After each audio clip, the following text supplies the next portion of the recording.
NXT starts off with Jada Parker versus Lash Legend. This feud started last week with a backstage segment with them two getting in each other's face. So then them making this match official. This match was very this match was not good. I'm just gonna this match was very slow, very boring. It just felt like these women had no chemistry at all. This match was just very boring, very uninteresting. Now I never expected this match to be amazing due to it's Jada Parker and Lash Legend. Neither of them were like amazing or great in-ring workers, but something was just off about this match. It was very slow.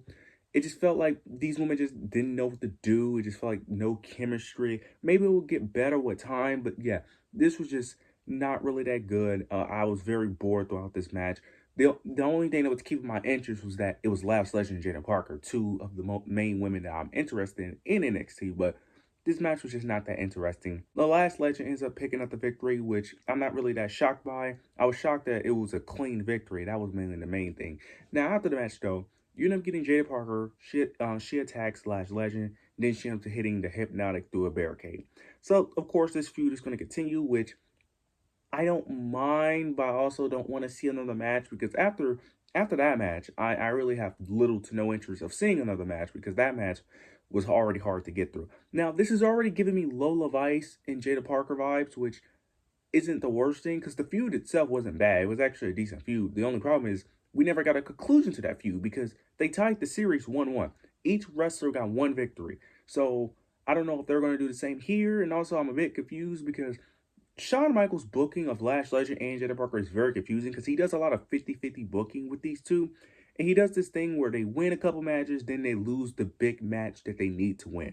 So I don't know how he's going to play this out because both wrestlers always lose the match that they need the most, which is the blow-off match. They always lose the blow-off match or the title match. So I'm very interested to see how he plays that out. But I hope Jada Parker wins this feud and eventually go after the NXT Championship. But based off his history, based off, the previous history of Shawn Michaels and Jada Parker, is probably going to be Lash Legend winning this feud. But I am interested because you have two of the most over women in NXT feuding, but I'm not going to act like I'm the most excited after this match. So hopefully things get better. Hopefully the chemistry gets a lot better, but we'll see how this plays out. We end up getting Javon Evans. He ended up cutting a promo. He was cutting an emotional promo, basically mentioning Heat Wave, mentioning him losing the match, him not becoming the new NXT champion, how he let the fans down. Then throughout the promo, you end up getting some guy on the Titantron keep on popping up. We couldn't see him, but he was on a motorcycle. It kept popping up, disappear, pops back up, disappear. Then it's being teased that it's the Undertaker, motorcycle Undertaker. They even end up teasing us with the gong or the dong sound of the Undertaker, but it ends up being Josh Briggs trolling the fans. Then he basically ends up coming out, ends up saying that Javon Evans screwed up. He doesn't belong in the NXT title picture. That he's not doing the right thing, and that he needs to go out there and put himself out there. Javon is being very chill. He's like, look, bro, I'm not trying to deal with this right now. I'm just trying to, say my piece and move on. I'm not really trying to, have no problems. But Briggs just kept on pushing and pushing and pushing, keep on pushing Javon to eventually get to the point where he has to crash out. He ends up saying that Javon needs to he should have instead of waiting for opportunities like he did, he needs to go after it, and he should have just gotten over his face and demanded a rematch because waiting on opportunities doesn't have no benefit. Then Javon ends up warning him again, ends up telling him to calm down, and ends up saying that he's not trying to go to that place.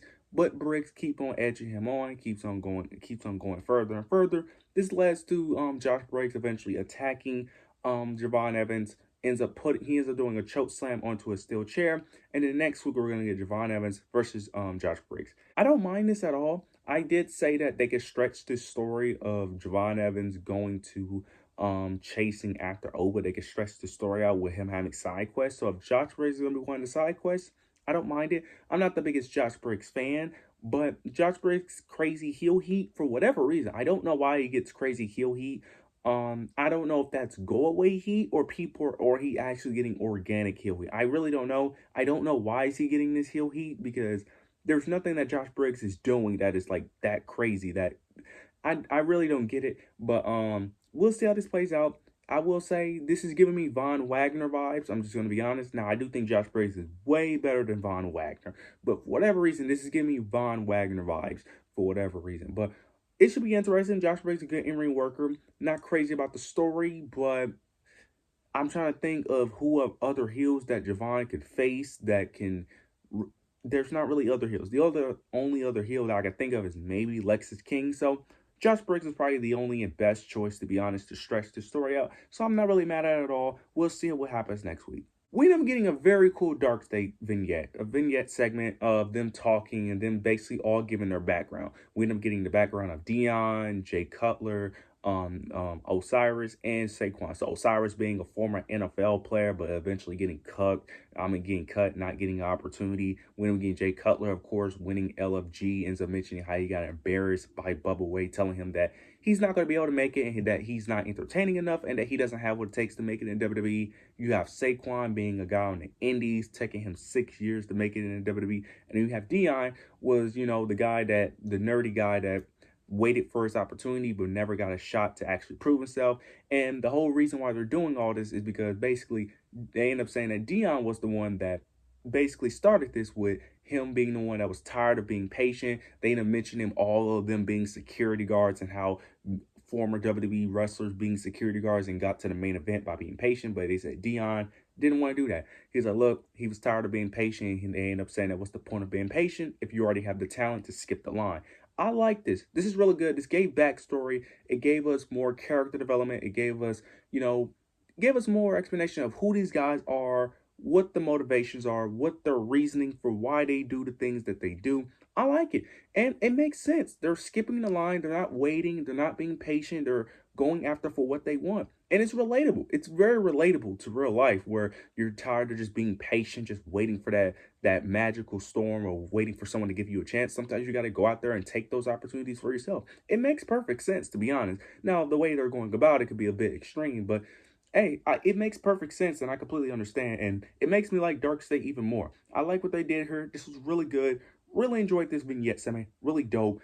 Can't wait to see what else they do with Dark State. Hopefully they continue to push them. I hope that now they end up saying they got 4 future main eventers. I don't know about that. I don't know about 4 future main eventers, but hopefully they build up some new talent with Dark State, pushes them, and push some new guys in the mid-card or in the main event scene in NXT, because of course, like I've been saying, that men's division in NXT desperately needs some new talent, so hopefully they do it with Dark State. Now we end up getting Trick Williams. He cuts a promo, and this promo pissed me off.